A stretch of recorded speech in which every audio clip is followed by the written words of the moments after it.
O programa Em Alta está de volta e a partir de agora você tem Alex Ruivo, entrevista.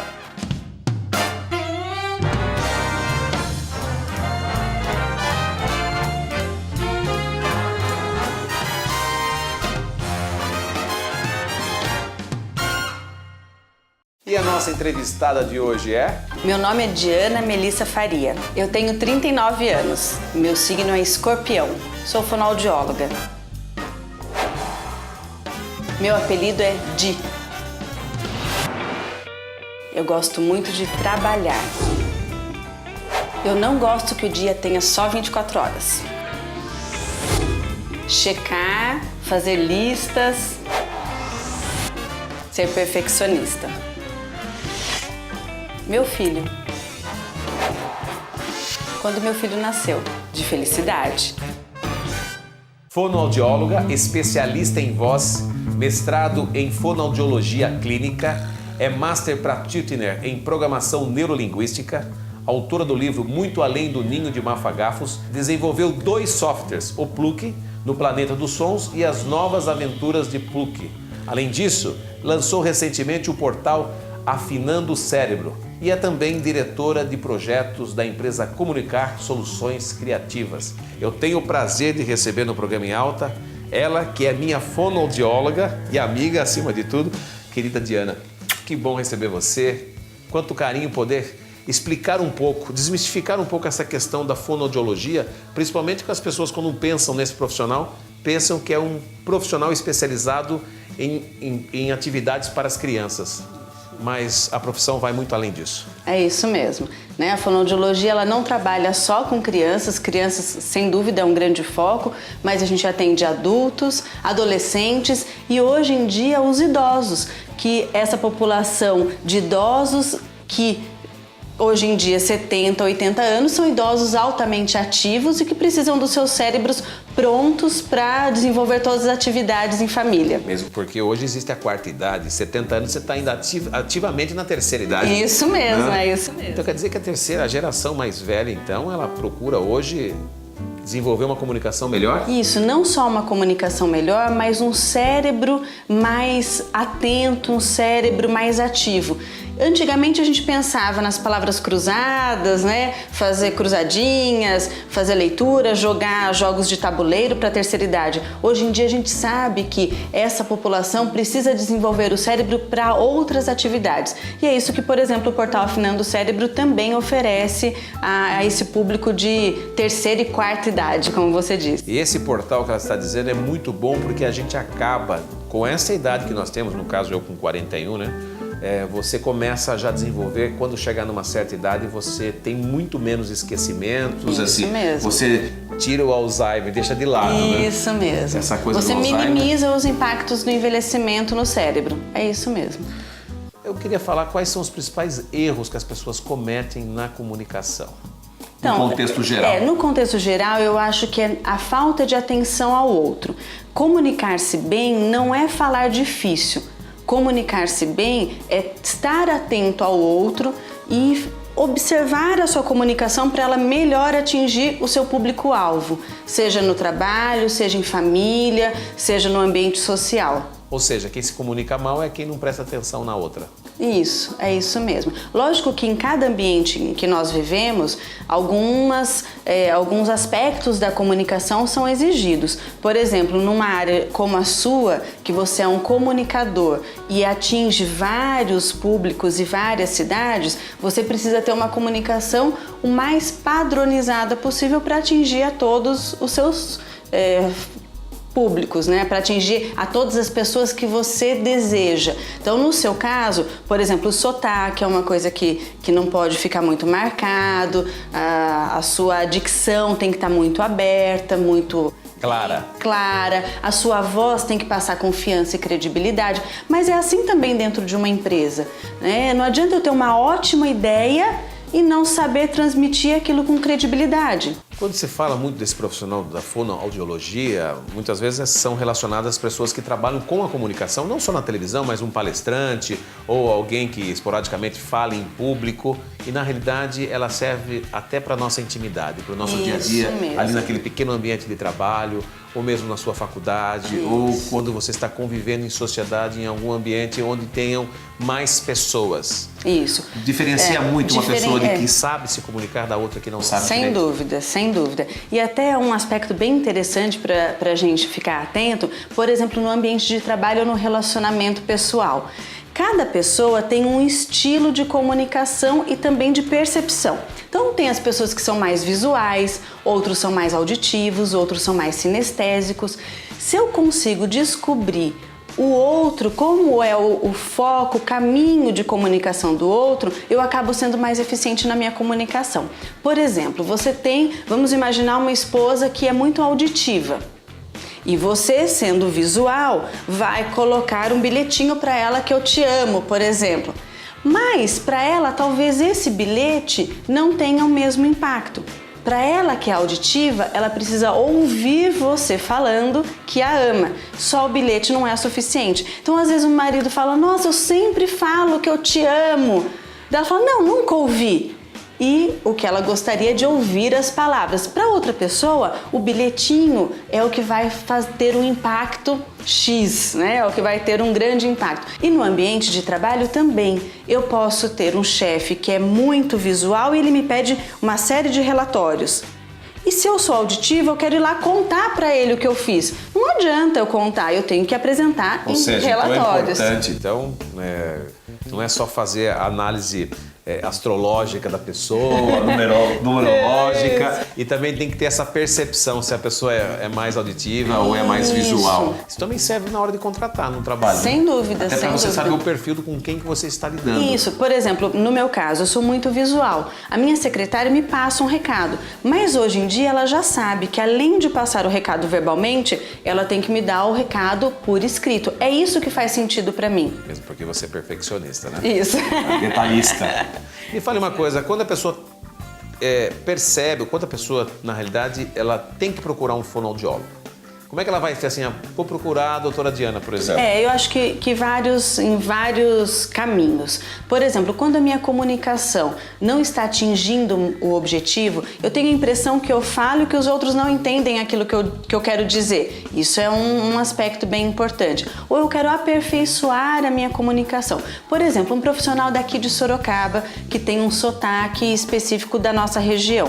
Se ele vai trabalhar aqui, talvez as pessoas não percebam esse sotaque dele. Até porque todo mundo convive com esse tipo de sonoridade, né? Isso mesmo. Mas se ele vai a São Paulo e vai trabalhar lá, pode ser que várias pessoas comecem a identificá-lo. Ah, você não é de São Paulo? E ao invés de prestar atenção no conteúdo que ele está dizendo, ficam atentos ao sotaque. Eu sou prova viva disso.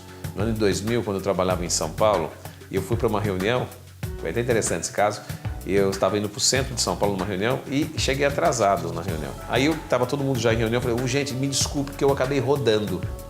Aí a moça falou assim do marketing: mas tá tudo bem, você machucou, o carro bateu? Eu falei: não, eu rodei, porque é uma comunicação local nossa aqui que rodar significa estar atrasado, né? Isso mesmo. E as pessoas achavam que eu tinha rodado o carro, batido alguma coisa, foi uma coisa. Agora, por falar em entrar nessa questão do sotaque, é uma coisa que acaba incomodando muita gente, né? Por exemplo, Sorocaba tem a expressão do diminutivo. Isso. Sorocaba e Votorantim. Andandinho, Votorantim ainda puxa mais pro D, né? Andandinho, falandinho, ou andandinho, falandinho. Isso. Né? Piracicaba, por exemplo, ela prevalece o R, né? Isso. Torta. Isso. Na região mais pra cá de Itapetininga, a gente vê que as pessoas falam mais com a boca cheia. Isso, mais fechada. Mais fechada. Tem uma diferença e às vezes incomoda. É fácil de tirar o... Sim, super fácil. É lógico que o sotaque identifica o nosso... É um defeito sonoro que nós temos? É defeito de linguagem isso? Na verdade não é um defeito, porque quando ele está inserido na região em que nós estamos, é a característica da nossa descendência, né? Da nossa região. E não tem um problema. Mas é aquilo que a gente havia comentado. Se as pessoas começarem a prestar mais atenção no modo como a gente fala do que no conteúdo, isso se torna um problema. E não é difícil retirar o sotaque. O sotaque é algo que é muito tranquilo de ser retirado e o treino é fácil. Então vale a pena, eu acho que é uma coisa que faz um diferencial quando você vai trabalhar em uma região que abrange outras linguagens. Eu sou prova completamente disso, de como a gente consegue melhorar a comunicação. Isso é público e notório, até porque as pessoas que me acompanham ao longo dos anos na televisão, e sabem da minha evolução na hora de expressar as palavras, na hora de decorar um texto, na hora de prestar atenção nas pessoas. Então, de fato, é uma ajuda assim, imprescindível para o sucesso das pessoas. Não é porque eu estou na televisão, mas para o dia a dia da gente, para se comunicar como um bom vendedor, por exemplo, né? Ou para se comunicar com outras pessoas, você consegue deslizar, você consegue até ficar mais romântico na hora de falar, né? É gostoso isso. As crianças, como a gente pode detectar um problema nas crianças na questão da fala? E quanto mais cedo, melhor para poder corrigir esse erro na comunicação? Até os 5 anos, todas as crianças devem falar corretamente. Mas antes dos 5 anos, nós podemos observar, por exemplo, uma criança que aos 3 anos não fala como as outras crianças da sua idade, ela também deve ser encaminhada para um fonoaudiólogo. Eu não devo esperar até os 5 anos. Eu devo comparar com as crianças da mesma idade. Isso a escola tem como uma facilidade, porque ela tem todas as crianças da mesma idade naquela série. Então dá para procurar o quanto antes. E fora a questão da fala, nós temos a questão da aprendizagem, que nem todas as pessoas sabem que a fonoaudiologia trabalha com a linguagem da leitura e da escrita. Então aquelas crianças que têm dificuldade no processo de alfabetização, muitas vezes é por dificuldade na organização sonora. Ela até fala corretamente, mas na hora de organizar isso para a leitura escrita não consegue. Então tem que procurar um fonoaudiólogo. Aquela criança que esquece o que estudou ou precisa de ajuda para estudar ou tem muita desatenção dentro da sala de aula. Às vezes é um déficit de atenção, às vezes é uma falha de processamento auditivo. Então, assim, a fonoaudiologia não trabalha só com a comunicação, ela também trabalha com a linguagem escrita. E quando normalmente a criança tem que começar a falar? Não é que tem um período assim que possa começar a desenvolver a fala. Me parece que os meninos demoram mais que as meninas, é verdade isso? É verdade, os meninos demoram mais para desenvolver. Entre 1 ano e meio é a faixa que a gente tem que esperar que a criança já comece a desenvolver algumas palavras. E outra coisa que é importante, às vezes uma criança não fala a mesma quantidade de palavras que outra, mas a gente tem que perceber que ela está evoluindo. Então, a partir de 1 ano e meio, a fala já tem que começar a acontecer e em desenvolvimento, ou seja, cada mês a criança tem que aumentar o número de palavras. Isso é um sinal positivo. Recentemente você esteve na USP de Ribeirão Preto dando aula sobre processamento auditivo. O que seria isso? O nosso cérebro, quando ele recebe a informação auditiva, todas as palavras, todos os sons do ambiente, ele precisa fazer uma série de habilidades para processar essa informação. Ele precisa prestar atenção, diferenciar os sons, memorizar. Por exemplo, uma pessoa que tem um bom processamento auditivo, ela entende numa reunião tudo o que está acontecendo, numa sala de aula a criança consegue aprender, prestar atenção e memorizar e organizar tudo isso. O cérebro é como uma linda máquina que precisa fazer uma série de funções para que a gente possa aprender e se comunicar bem. Mas um adulto que está nos assistindo nesse momento fala assim, mas isso ela está falando, está citando mais para as crianças. Para as crianças, a gente normalmente adulta já não tem conserto mais. Tem, sem dúvida. Por exemplo, uma pessoa que em uma reunião não consegue prestar atenção quando tem duas conversando, ou não memoriza um número de telefone, ou não memoriza uma informação. Desculpa, isso não é coisa de homem, não? Também. Os homens talvez tenham um processamento diferente das mulheres, ou seja, mais lento. Não é isso. Então, por exemplo, eu estou falando ao telefone e se tiver gente conversando ao meu lado, eu não consigo prestar atenção. Ou eu me distraio muito em uma palestra, eu não consigo manter o foco. E a gente vê isso desde crianças, adolescentes. Eu tenho vários pacientes que na época do vestibular vêm para fazer um trabalho para melhorar o processamento deles, cerebral, e aí indo até os adultos. Nós temos um exame, que é um exame de processamento auditivo, que investiga se essas habilidades estão adequadas para que a gente possa focar o trabalho e desenvolver a questão da atenção, da memória, da concentração, do foco. Ou seja, é possível a gente então pegar um texto e decorar com mais facilidade, porque tantas pessoas têm dificuldade em decorar um texto e poucas têm facilidade para isso. Isso. É falta de treino? É falta de treino. Cada cérebro, lógico, que tem as suas especialidades. habilidades, vamos dizer assim. Alguns são melhores em música, outros em cálculo, outros, né, em se localizar geograficamente, mas o cérebro, pela neuroplasticidade, que é essa capacidade dele se moldar e melhorar, nós temos condição de melhorar aquilo que nós não estamos tão bem, como a questão do processamento da informação. A dislexia, o que é e se tem tratamento para isso? Então, quem é disléxico, ele vem hereditariamente, então geneticamente ele nasce disléxico, então o indivíduo não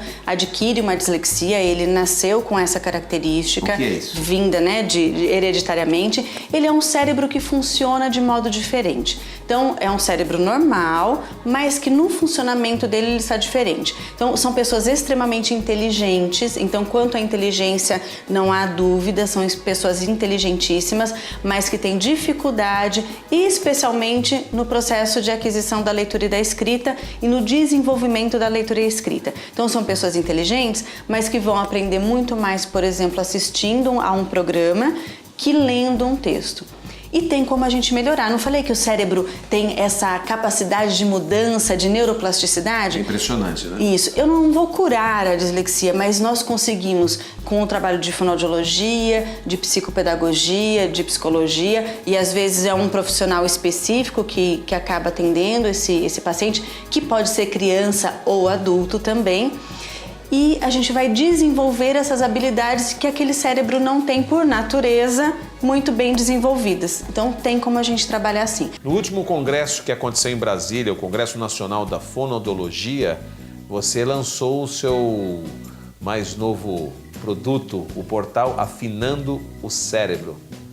O que o Afinando o Cérebro vai ajudar as pessoas? Então ele é um produto inovador, ele possibilita, ele é um site que tem várias atividades em formato de jogos, de áudios, de textos e que trabalha o cérebro, afinando o cérebro, afina o cérebro mesmo. Então, desde crianças até idosos, como a gente havia conversado, e ele traz essas atividades que melhoram as habilidades do cérebro. O que ele tem de diferente de outros sites?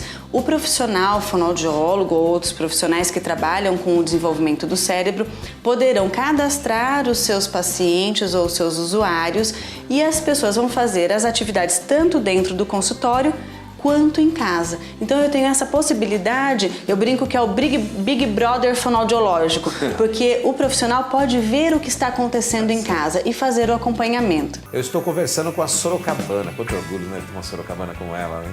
Viajada, conhecedora e com grande destaque no mundo da fonoaudiologia brasileira. Eu sei, viu, que você está alçando voos cada vez mais altos. E a gente torce por você, porque, principalmente por ser de Sorocaba. Você perdeu bem o sotaque de Sorocaba? Minimizei.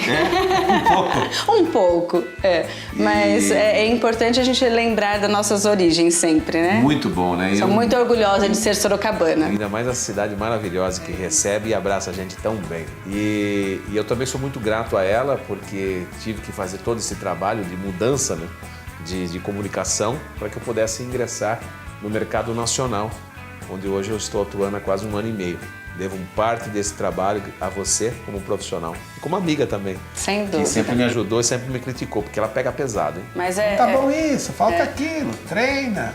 Mas Diana, tô com a voz rouca, não consigo falar. Mas o talento de cada pessoa a gente não ensina, a gente só aprimora. É verdade. Eu conversei com a doutora Diana Melissa Faria, fonoaudióloga especialista em voz. Aproveito para mandar um beijo pro Henrico, tá com 1 ano e 8 meses. E também um grande abraço pro seu marido Henrique. Tudo de bom pra vocês, sucesso, grande talento, muito obrigado pelo carinho, você é maravilhosa. Minha voz tá boa? Tá ótimo. Já fiz hoje, hein? Não, excelente, excelente. É assim, né? Pior que sou eu que falo pra você fazer tudo isso, hein? E os meninos da produção ficam, pelo amor de Deus, dá pra você parar com isso. E vou daqui a São Paulo treinando, né? Sempre. Fazendo. Pra poder aquecer a voz. Isso E você sabe mesmo. que nunca mais ficou rouco? Nunca mais, né? Nunca mais ficou rouco. Excelente. Incrível excelente. isso, né?